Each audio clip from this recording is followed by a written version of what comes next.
Peter Quint, you step away from that boy now. Do you hear me? The police are looking for you. And when they find out that you're back, step away, Mouse. Mouse, step away. Mouse. Mouse. Mouse. Mouse. Mouse.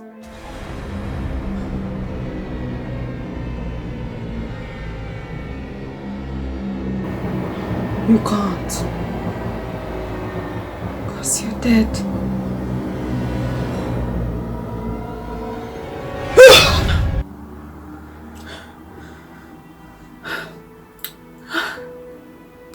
I'll go put the kettle on.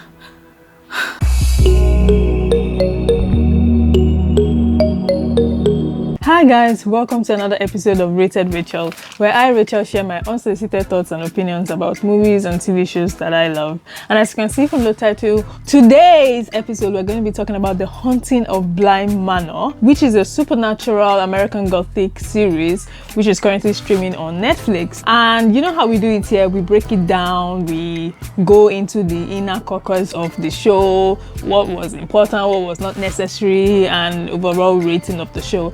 Now, if this is your first time on my channel, well, don't forget to hit the subscribe button, give this video a thumbs up if you do enjoy it, and don't forget to comment below aspects of the show that you also love, and you know, join the Rachael family because more and more videos will be coming your way. So let's get right into what The Haunting of Bly Manor is all about, and what is this show? Is it just a scary show? Is this just a horror story? What is it truly all about? The Haunting of Bly Manor is actually the story of an American who finds herself working as an au pair, we also popularly called a nanny, in the hands of the Wingrave family, and she has the responsibility to take care of 2 orphaned children. We see this beautiful young lady by the name Danny Clayton leaving her home all the way in America to London and trying her best possible to get a job underneath this family. So what is this girl all about? What is she all about, and why is she in this story? Why is she important to this story? And you know, the way most horror stories goes, we do expect to be scared out of our seats, to shit our pants, you know, run for the hills and all those creepy, scary stuff. But we find that this particular story is not as scary as I expected it to be. Naturally, I'm a kind of person that I do not like horror stories, to be honest, but before even watching the series, I did go online to read some reviews from people that have actually watched it and to actually see, is this show worth your time? Is this something that you really want to like pay attention to? And I'll try as much as possible not to give any spoilers, but I mean, is that not why you're here? Anyway, I'm gonna give spoilers, so warning, disclaimer, spoilers are coming all ahead. So this show, to me personally, the show started really slowly, you know, from episode 1, episode 2, episode 3. I was still trying to figure out what is this show all about. Okay, I can tell that somebody lost their parents, I could tell that somebody is being cheated on, I could tell that somebody did something bad in the past, but then what is this all about? Where is it driving to? Why are there ghosts or scary stuff in this house? And you know, this is the kind of show that you really want to pay attention to aspects of the story. You don't want to find yourself missing a particular scene because every single thing is connected. And I always say on this channel, every single story has to be connected to the other thing. So one scene has to lead to the other, there has to be continuity, the story has to flow, it has to follow a pattern. And if it doesn't, then you could probably just say, okay, I'm not watching anymore, let me just go home and, you know, rest. So this au pair moves into Bly Manor, and ever since her move into the mansion, she begins to see apparitions, which, you know, which sets the precedence for the story in itself. We're going to see that aspects of her past begins to come into the limelight. She's not just the only one on the grounds of the Wingrave mansion, she's also working alongside a gardener, a chef, a housekeeper, who I am actually dressed as today. I'm dressed as Mrs. Hannah Gross because yes, she's one of my favorite characters. So I actually want to keep this review as short as possible. So let's start from the acting. Now, the acting of this show was perfectly splendid. I mean, come to think of it, the kid actors were fantastic. They killed their role. I think from the kid actors, my favorite was actually Miles, because I could see, you know, the way he was being so expressive with his emotions. And I mean, for me personally, when I'm watching movies and I see kids being so talented and in their elements, I'm always like, damn, I want my kids to be as talented as these kids. So the acting was perfectly splendid. So if you watch it already, you know what I mean. And like I said, my favorite character was actually Mrs. Hannah Gross, who is acted by Tina Miller. She was just amazing. And did you see her fits? Her fits were spectacular. So when it comes to the acting, from the guy that acted Peter Quaint, even Victoria Pedretti herself, they were really, really fantastic. They killed their roles so much, you know. At some point, I mean, I can't even fault the acting. It was perfectly done. Let's go to the plot development. So, like I said, when you begin watching the show, you kind of like want to get somehow lost in the middle. And there are a lot of people who have even watched The Haunting of Hill House in the past. You know, they've watched The Haunting of Hill House. I haven't watched it, but there are a lot of people that said they prefer The Haunting of Bly Manor to The Haunting of Hill House. I can't really say, but I do say that in terms of storytelling, in terms of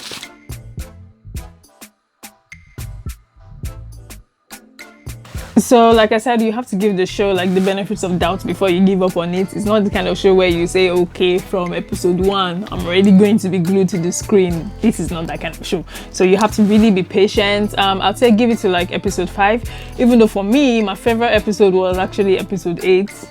And when you watch it, you would understand.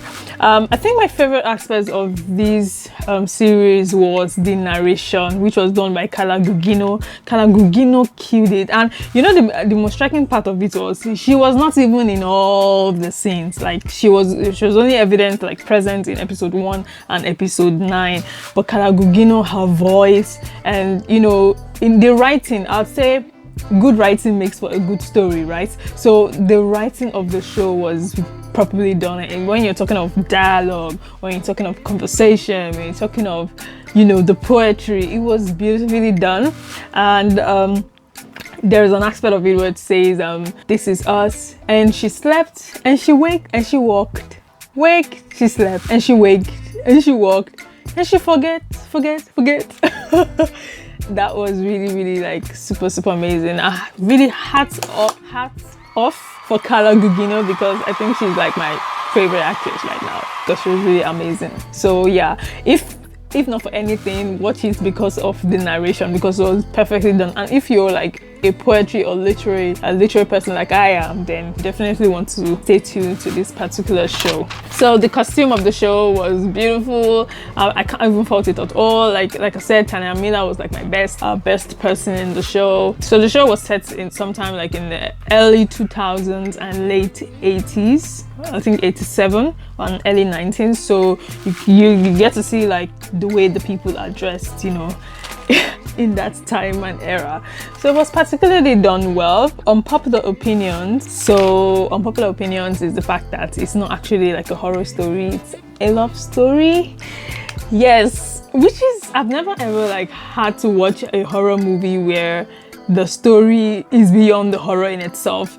And I think what strikes me the most is that the theme of the show itself is addresses love, betrayal, choice, and decision making, and how that your choices can inadvertently affect your life. And the whole event, all of the events leading up to the ghosts happening or bringing about the ghosts. What brought about the ghost is the fact that somebody made a decision not to die, and when she was now eventually dead, it's triggered. You know, I think it has to do with something regarding the mind in itself, like how that, you know, you're thinking about something and you've already decided in your mind that this is how I want it to be. So it doesn't matter how the natural forces is working against you, trying to prevent you from keeping that decision that you say you want to make. Your decision still stands. So I feel like this show touches so much on the element of mind management,